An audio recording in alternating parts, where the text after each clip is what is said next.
ಮಲ್ಲಯ್ಯನ ದೇವಸ್ಥಾನಕ್ಕೆ ಅಂತ ಹೋಗಿ ಕಣ್ಣೀರು ಹಾಕ್ತಾಳೆ ಮಡಿಯಮ್ಮ. ಎಷ್ಟು ವರ್ಷ ಲಕ್ಷ ಇರಲಿ ಮಗ, ಎಲ್ಲರ 1 ವರ್ಷ ಅಲ್ಲ 2 ವರ್ಷ ಅಲ್ಲ, ಸುಮಾರು 18 ವರ್ಷಗಳ ಪರ್ಯಂತರವಾಗಿ ತಾಯಿ ಮಡಿಯಮ್ಮ ದಿನನಿತ್ಯನ ಕೂಡ ಮಲ್ಲಯ್ಯನ ಎದುರಿಗೆ ಹೋಗಬೇಕು, ಕಣ್ಣೀರು ಹಾಕಬೇಕು. ಆದ್ರ ಬರೀ ಒಂದು ಕಡೆಗೆ ಕಣ್ಣೀರು ಹಾಕೋದು ಅಷ್ಟೇ ಅಲ್ಲ, ಕುಂತ್ರು ಮಲ್ಲಯ್ಯನ ಧ್ಯಾನ, ನಿಂತರು ಮಲ್ಲಯ್ಯನ ಧ್ಯಾನ. ಸದಾ ಕಾಲದ ಮನಿತನದೊಳಗೆ ನಿತ್ಯನ ಕೂಡ ಜಂಗಮ ತೃಪ್ತಿ ಮಾಡಬೇಕು. ಏನ್ರಿ ಅನಾಥರು ಬರಲಿ, ಕುರುಡರು ಬರಲಿ, ಕುಂಟ್ರು ಬರಲಿ, ಯಾರು ಬಂದರೂ ಕೂಡ ನಿತ್ಯ ಪ್ರಸಾದ ಮಾಡಿಸ್ಬೇಕು. ಆದಯ್ಯನ ಮನಿತನ ಏನು ಬಹಳ ದೊಡ್ಡ ಶ್ರೀಮಂತಿಕೆ ಮನಿತನಲ್ಲ.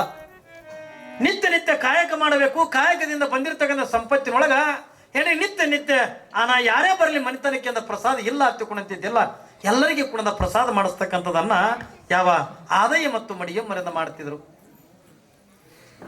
18 ವರ್ಷಗಳ ಪರ್ಯಂತರವಾಗಿ ಯಾವಾಗಿಂದ ತಾಯಿ ಮಡಿಯಮ್ಮಂದ ಕಣ್ಣೀರು ಹಾಕ್ತಾಳು.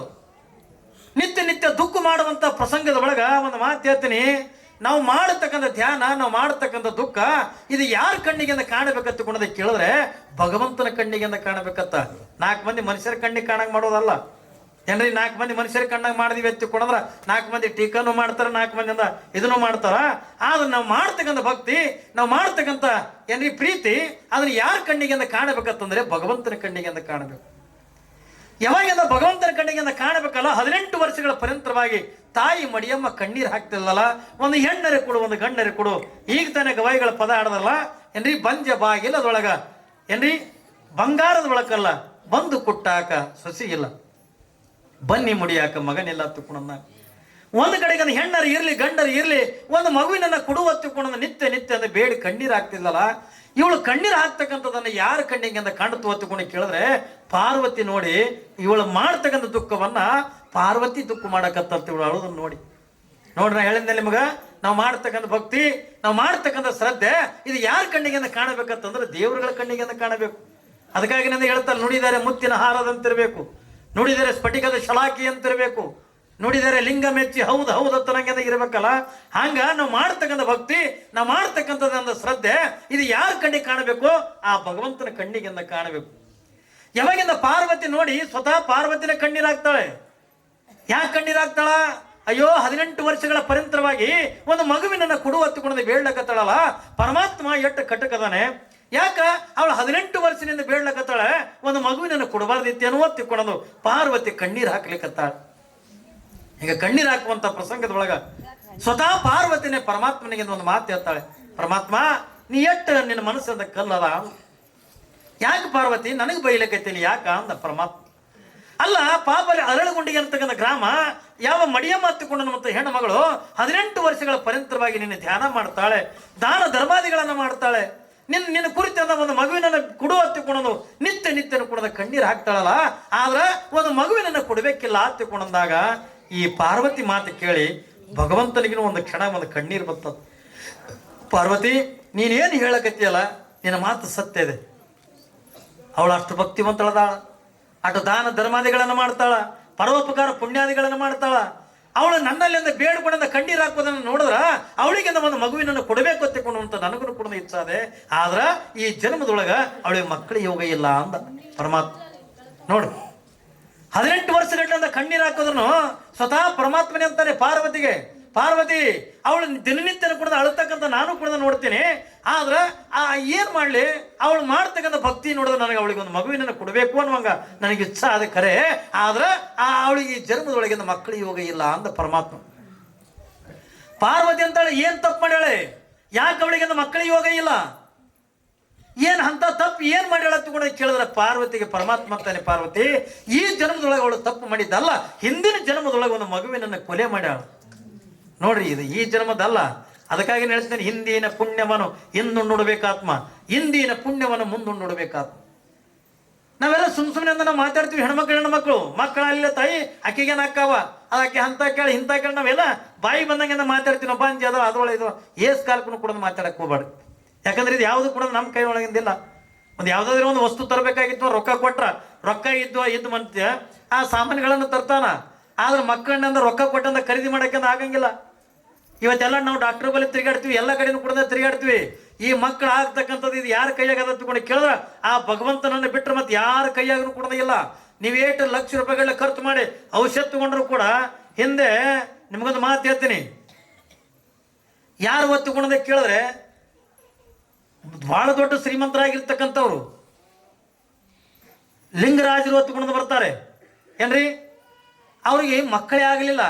ಅವ್ರು ಎಷ್ಟು ಮದುವೆ ಮಾಡ್ಕೊಂಡಿದ್ರೆ ಹತ್ತು ಗುಣದ ಕೇಳಿದ್ರೆ 6 ಮಂದಿಯಿಂದ ಹೆಂಡರನ್ನು ಮಾಡಿಕೊಂಡ್ರು ಕೂಡ ಅವ್ರ ಜೀವನದೊಳಗಿಂದ ಮಕ್ಕಳಾಗಲಿಲ್ಲ.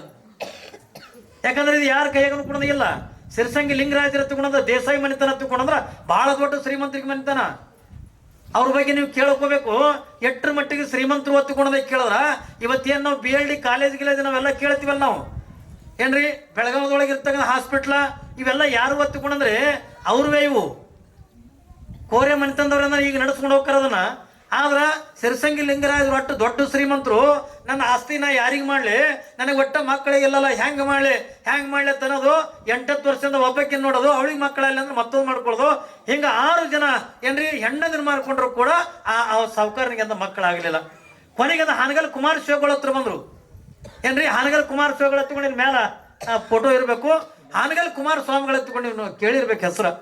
ಹಾನಗಲ್ ಕುಮಾರ ಶಿವಗಳ ಹತ್ರ ಬಂದ್ರಿ, ಯಪ್ಪ ನಾ 6 ಜನ ಹೆಣ್ಣಂದಿನ ಮಾಡ್ಕೊಂಡ್ರು, ನನಗೊಂದು ಮಗು ಹುಟ್ಟಲಿಲ್ಲ, ನಾ ಏನು ಮಾಡಲಿ, ಇಟ್ಟೆಲ್ಲ ದೊಡ್ಡ ಆಸ್ತಿ ಅದ, ನಾ ಏನು ಮಾಡಲಿ ತಗೊಂಡದು ಕಣ್ಣೀರು ಹಾಕುವಾಗ ಹಾನಗಲ್ ಕುಮಾರ ಶಿವಗಳಂದ್ರು, ನೀ 1-2 ಮಕ್ಕಳಿಗೆ ತಂದೆ ಹಾಕ್ಯೋ ಏನು 1000 ಮಕ್ಕಳಿಗೆ ತಂದೆ ಹಾಕ್ಯೋ ತಗೊಂಡಾಗ ಅವಾಗಿಂದ ಅವ್ರು ಹೇಳ್ತಾರೆ, ಯಪ್ಪ 2 ಮಕ್ಕಳು ತಂದೆ ಆಗೋದಕ್ಕಿಂತ ನಾ 1000 ಮಕ್ಕಳು ತಂದೆ ಹಾಕಿನ ತಗೊಂಡಾಗ ಹಾಂಗಿತ್ತು ಅಂತಂದ್ರೆ ನಿನ್ನ ಹೆಸರು ಮೇಲೆ ಒಂದು ಸ್ಕೂಲ್ ಅಂದ ಕಾಲೇಜ್ಗಳು ತೆಗಿಯಪ್ಪ, ಸ್ಕೂಲ್ಗಳನ್ನು ತೆಗಿ, ದವಾಖಾನೆಗಳನ್ನು ತೆಗಿ, ನಿನ್ನ ಆಶ್ರಯದೊಳಗೆ ನೀ 2 ಮಕ್ಕಳಿಗೆ ತಂದೆ ಆಗೋದಕ್ಕಿಂತ ಲಕ್ಷ ಮಕ್ಕಳಿಗೆ ನೀನು ತಂದೆ ಹಾಕಿದೆ ಎತ್ತಿಕೊಂಡು ಹಾನಗಲ್ ಕುಮಾರ ಶಿವಗಳು ಹೇಳಿದ್ರು. ಅವ್ರ ಆಸ್ತಿ ಎಲ್ಲ ಅನ್ಕೊಂಡ ಸಂಸ್ಥೆಗಾಗಿ ಅಂತ ಬರೆದು ಕೊಟ್ರು. ಯಾಕೆ ನಾ ಇದನ್ನ ಹೇಳ್ತೀನಿ ಎತ್ಕೊಂಡು ಕೇಳಿದ, ಇದು ಮಕ್ಕಳಾಗೋದು ಇದು ಎಲ್ಲರ ಮನುಷ್ಯರ ಕೈ ಒಳಗಂದ ಇಲ್ಲ.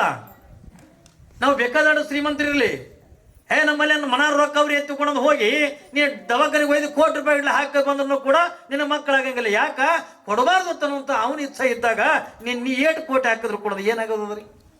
ನೋಡ್ರಿ ಮಡಿಯಮ್ಮ 18 ವರ್ಷದಿಂದ ಏನ್ರಿ 1,000 ಬೇಡ್ಕೋತಾಳ. ಆದ್ರ ಇದು ಹಣೆ ಬರ ಬ್ರಹ್ಮ ಬರೆದು ಕಳಿಸೇನಲ್ರಿ. ಹಿಂದಿನ ಜನ್ಮದೊಳಗೆ ಒಂದು ಮಗುವಿನ ಕೊಲೆ ಮಾಡ್ಯಾಳೆ. ಆ ಮಾಡಿರ್ತಕ್ಕಂಥ ಪಾಪಕ್ಕಾಗಿ ಈ ಜನ್ಮದೊಳಗಿನ ಮಕ್ಕಳೆಲ್ಲ ಹತ್ತುಕೊಂಡ ಪರಮಾತ್ಮ. ನಾವು ಇಡೀ ಶರಣಬಸವ ಪುರಾಣ ಕೇಳೋದು ಅಟ್ಟೆ, ಇವತ್ತು ಇದನ್ನ ಕೇಳೋದ್ರು ಕೂಡ. ಅದಕ್ಕಾಗಿನೇ ಈ ಜನ್ಮದೊಳಗೆ ಪಾಪ ಮಾಡಬೇಡ್ರಿ ಏನ್ರಿ. ಈ ಜನ್ಮದೊಳಗೆ ನಾವು ಪುಣ್ಯ ಮಾಡಬೇಕು ಅಂದ್ರೆ ಮುಂದಿನ ಜನ್ಮ ಅಂತಗ ನಮ್ಮ ಸುಖದ ಜನ್ಮ ಇರ್ತದೆ. ನಾವು ಈ ಜನ್ಮದೊಳಗೆ ಪಾಪ ಮಾಡಿದ್ವಿ ಅಂತಂದ್ರ, ಈ ಜನ್ಮದೊಳಗೆ ಕರ್ಮ ಮಾಡಿದ್ವಿ ಅಂತಕೊಂಡ್ರ ಮುಂದಿನ ಜನ್ಮ ನಮಗೆ ಎಂಥವು ಬರ್ತಾವ ಅಂತಕೊಂಡು ಕೇಳಿದ್ರೆ ಬಹಳ ಕಠಿಣವಾಗಿರ್ತಕ್ಕಂಥ ಜನ್ಮ ಅಂತಕ್ಕಂಥದ್ದು ಬರ್ತದೆ. ಅದಕ್ಕಾಗಿ ನೀ ಜನ್ಮದೊಳಗೆ ಪುಣ್ಯ ಮಾಡಬೇಕು ಅಲ್ರಿ. ಒಂದೇ ಮಾತ್ರಾಗಿ ಹಿಂದಿನ ಜನ್ಮದೊಳಗೆ ಮಾಡಿರ್ತಕ್ಕಂಥ ಪಾಪ ಹಿಂದಿನ ಜನ್ಮದೊಳಗೆ ಒಂದು ಮಗುವಿನ ಕೊಲೆ ಮಾಡಿದಕ್ಕಾಗಿ ಈ ಜನ್ಮದೊಳಗೆ ಮಕ್ಕಳಿಗೆ ಯೋಗ ಇಲ್ಲ.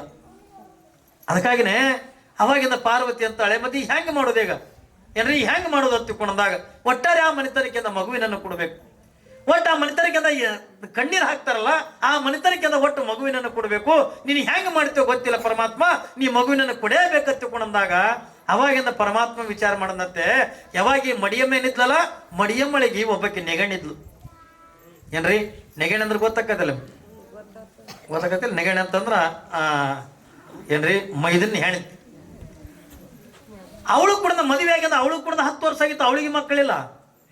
ಯಾವಾಗಿಂದ ಪರಮಾತ್ಮ ವಿಚಾರ ಮಾಡ್ತಾನೆ, ನೋಡು ಮಡಿಯಮ್ಮಗಂತೂ ಹಿಂದಿನ ಜನ್ಮದೊಳಗೆ ಮಾಡಿರ್ತಕ್ಕಂಥ ಪಾಪಕ್ಕಾಗಿ, ಹಿಂದಿನ ಜನ್ಮದೊಳಗೆ ಮಾಡಿರ್ತಕ್ಕಂಥ ಕರ್ಮಕ್ಕಾಗಿ ಅವಳಿಗೆ ಈ ಜನ್ಮದೊಳಗೆ ಮಕ್ಕಳಿಗೆ ಯೋಗ ಇಲ್ಲ. ಒಂದು ಕೆಲಸ ಮಾಡೋಣ ಅಂತಕೊಂಡಂತ ಹೇಳಿ ಯಾವ ನಂದೀಶನ ಹೋಗಿದ್ನಲ್ಲ ಆ ಅಳಗುಂಡಿಗೆ ಗ್ರಾಮಕ್ಕೆ, ನಂದೀಶನಿಗೆ ಒಂದು ಮಾತು ಹೇಳ್ತಾರೆ, ನಂದೀಶ ನೀನು ಯಾವ ತಾಯಿ ಗರ್ಭದೊಳಗೆ ಹುಟ್ಟಬೇಕಂತಕೊಂಡು ಕೇಳಿದ್ರೆ, ಯಾವ ಮಡಿಯಮ್ಮಳೆಯನ್ನು ಇಟ್ಟು ಭಕ್ತಿವಂತಳದಾಳ, ಶ್ರದ್ಧಾವಂತಳದಾಳಲ್ಲ, ಇವಳಟ್ಟೇ ಭಕ್ತಿವಂತಳಾಗಿರ್ತಕ್ಕಂಥ ಇವಳ ನೆಗಣ್ಯದಳ ಸಂಗಮ ಹತ್ತಿಕೊಳ್ಳೋದು, ಆ ಸಂಗಮನ ಗರ್ಭದೊಳಗೆ ನೀ ಹುಟ್ಟಬೇಕು ಅನ್ನುವಂಥ ಮಾತನ್ನ ಯಾವಾಗಿಂದ ನಂದೀಶನಿಗೆ ಪರಮಾತ್ಮ ಹೇಳ್ತಾನ ಹತ್ತಿಕೊಂಡಾಗ ಅವಾಗಿಂದ ಖುಷಿದಿಂದ ನಂದೀಶ ಆ ತಾಯಿ ಸಂಗಮಳ ಗರ್ಭದೊಳಗ ಏನ್ರಿ ಪ್ರವೇಶ ಮಾಡ್ತಾನ. ಅಷ್ಟೇ ಅಲ್ಲ, ಅವಳ ಸ್ವಪ್ನದೊಳಗಿಂದ ಹೋಗಿ ಏನು ಹೇಳ್ತಾನ ಅನ್ನೋದನ್ನ ನಾಳಿನ ದಿವಸ ನಾವು ನೀವೆಲ್ಲ